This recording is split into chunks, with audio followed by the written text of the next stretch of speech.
আসসালামু আলাইকুম এসএসসি পরীক্ষার্থী ২০২৫। তো তোমাদের ময়মনসিংহ বোর্ডের ফিনান্স ও ব্যাংকিং যে পরীক্ষাটি হয়েছে এই বোর্ডের সেট কোড তোমাদের খ নাম্বারটা সমাধান দিতেছি বহু নির্বাচনের। তো ১ নম্বর প্রশ্নের উত্তরটা হচ্ছে ক নাম্বারটা প্রত্যাশিত আয়, ২ নম্বর হচ্ছে গ নাম্বারটা ঋণপত্র, ৩ নাম্বারটা হচ্ছে খ নাম্বার তার হল ঝুঁকি, ৪ নাম্বার হচ্ছে খ নাম্বারটা হবে এবং ৫ নাম্বারটাও খ নাম্বারটা হবে, ঠিক আছে। এবং ৬ নম্বর প্রশ্নের উত্তরটা হচ্ছে গ নাম্বার।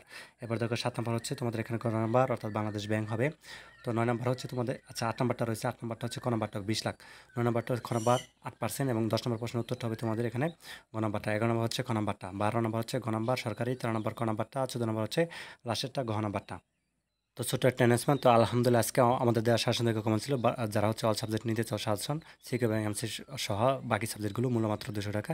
যে নাম্বারটি স্ক্রিন দেখতে পাচ্ছেন নাম্বারটির মধ্যে যোগাযোগ করলে হবে, এই নাম্বারটির মধ্যে হোয়াটসঅ্যাপ। আচ্ছা ১৫ নম্বর হচ্ছে তোমাদের এখানে গ নাম্বারটা হবে, ঠিক আছে। ১৬ নম্বর হচ্ছে তোমাদের এখানে গ নাম্বারটা, ১৭ নম্বর হচ্ছে খ নাম্বার ক্রেডিট কার্ড, ১৮ নম্বর হচ্ছে গ নাম্বারটা, ১৯ নম্বর হচ্ছে গ নাম্বার আয় বৃদ্ধি, ২০ নম্বর হচ্ছে খ নাম্বারটা এবং ২১ নম্বর ঘ নাম্বারটা ভাড়াপ্রাপ্তি এবং ২২ নম্বর হচ্ছে খ নাম্বারটা, ২৩ নম্বর হচ্ছে তোমাকে এখানে ক নাম্বারটা। আচ্ছা ২৪ নম্বর প্রশ্নটা দেখো, ২৪ নম্বর হচ্ছে তোমাদের এখানে হবে গ নাম্বারটা, ঠিক আছে, বন্য মালিকদের।